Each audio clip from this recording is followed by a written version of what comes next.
For years and years, I racked my brains as to how anyone in the animal rights movement can suddenly go on to become an ex vegan. It was one of my biggest bugbears. How on earth can someone who's seen it all, who's refuted dumb anti vegan argument after dumb anti vegan argument, who stood in the streets and watched their fellow activists be verbally or even physically abused by human supremacists, go on to rejoin the very team whose ignorance and apathy they fought so hard to destroy? I'm not talking here about the average ex-vegan who just does veganuary and then goes back, or who just goes plant-based and self-identifies as vegan without ever truly knowing what it means, i.e. the vast majority of people counted in the data when we hear the mind-numbingly stupid stat 84% of vegans quit. I'm talking here about the comparatively minuscule number who did seem to grasp veganism. The ones who we would have bet our whole lives on never going back. The ones who did the disruptions, the liberations, who got arrested, who dedicated years of their life to ending speciesism and walked the walk as well as talking the talk. This was such a perplexing mystery to me that I even did several live streams trying to work out with other activists what the cause of this is, plus other videos delving into the subject, to no real avail. Recently, I have come to the conclusion that there is a very clear answer to this, and it has honestly put my mind to rest. A few years back, I came across a study that linked narcissists with social justice movements, and as if it wasn't obvious enough at first that this could be a huge factor, the more I've looked into it, the more I've realised that this is the eureka moment I've been looking for. Now, you've probably heard a non-vegan say to you before something along the lines of, "The only reason you're vegan is because you want to feel superior to others." And obviously we'll laugh that off, telling them that, if that actually was the case, why would we be trying to make others go vegan as well? But what if they're actually right? About some people, at least. As we've seen clear as day in other justice movements, it does seem to be the case that many people who aren't actually decent or good people seem to gravitate towards these causes.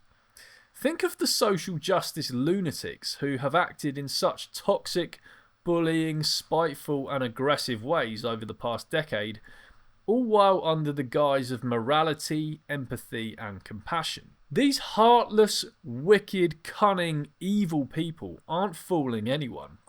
We know the reasons these people are in these movements, and it's not because they genuinely care about the issues they claim to care about.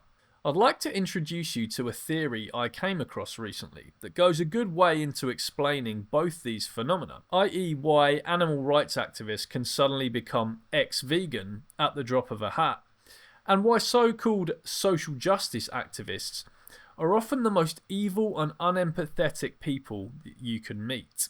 The Dark Ego Vehicle Principle, DEVP, is a psychological theory suggesting that people with dark personality traits, like narcissism or psychopathy, are drawn to certain social or political movements, not for altruistic reasons, but to serve their own ego-driven needs, using the cause as a vehicle to gain status, signal moral superiority, dominate others, or seek conflict. They instrumentalize activism for personal gain, such as virtue signaling or achieving power, rather than genuinely focusing on the movement's pro-social goals. Motivation. Individuals are motivated by ego-focused needs, for example, dominance, admiration, status, rather than genuine care for the cause. Mechanism. They adopt ideologies and activism, like feminism, LGBTQ+ rights, or anti-sexual assault movements, to fulfill these needs. Behaviours. They can manifest as intense self-identification with the cause, virtue signalling, so public displaying of moral righteousness, manipulating others, or engaging in social conflict for personal thrill. Furthermore, when it comes to being a narcissist, look at what veganism offers. Vegans make up less than 1% of the world's population. This is extremely attractive to a narcissist because it gives them the opportunity to grandstand above others. Not just a few others, but rather the entire world. Ultimately, it's a narcissist's way of saying, "I am better than you" to 8 billion people. No wonder then that so many unhinged, aggressive, domineering, callous, and unsympathetic bullies seem to have swarmed to various human rights causes where people have particularly weird beliefs in comparison to the rest of the world, and made these movements rather dominant and popular. These causes where you can bully someone and get them fired from their job for saying something any normal person just thinks are magnets to narcissists, because they are opportunities to stand on top of the world's population and sneer down on them. Essentially, the more weird or unpopular the view, the more attractive it is for a narcissist to adopt. The irony is, of course, that these social justice loons have actually become dominant and huge in number in recent years, which would actually be against a narcissist's initial interests, because they actually want to stand out and be different to 99% of people. Kind of like how once upon a time no one had tattoos, so people got them to stand out and look unique, and now everyone has tattoos, so it's the people who don't have tattoos who stand out and look unique. Now, this isn't to knock veganism or say it's something weirdos do, of course. It's simply that we're such a small proportion of the world's population that this would be appealing to narcissists. But while veganism is indeed meaningful to people like us, to a narcissist it is meaningless.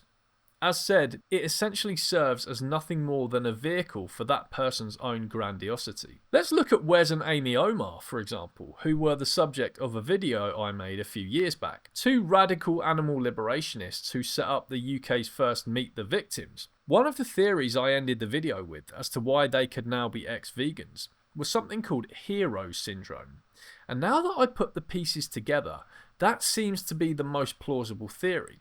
Think about it. Wesley was doing all these incredible and heroic liberations and became perhaps the face of the UK's animal liberation scene, such to the extent that he got a documentary made about him. And then what happened as soon as that documentary aired? He fucked off.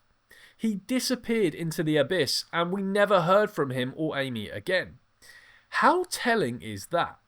He basically got what he likely wanted and then vanished into the shadows. The timing of him peaking as the star of a documentary before returning to eating animals at the drop of a hat is too much of a coincidence to not be related to the idea that ex-vegan activists are narcissists and were doing this whole thing for heroism, fame, grandiosity and self-serving reasons. But this can't all be true, George, I hear you say.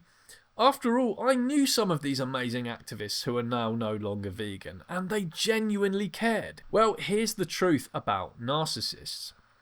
Narcissists are what are known as silver-tongued. They're extremely good talkers and can portray a very, very convincing character to get what it is that they want.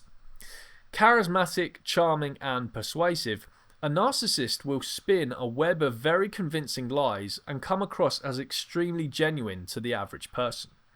This is what makes them so dangerous. The amazingly passionate and heroic animal liberationists who now eat, wear and exploit animals are not the mystery I once thought they were. I no longer lay awake at night wondering how and why such people could ever turn their backs on animals. The truth is, their backs were turned to them from the very beginning.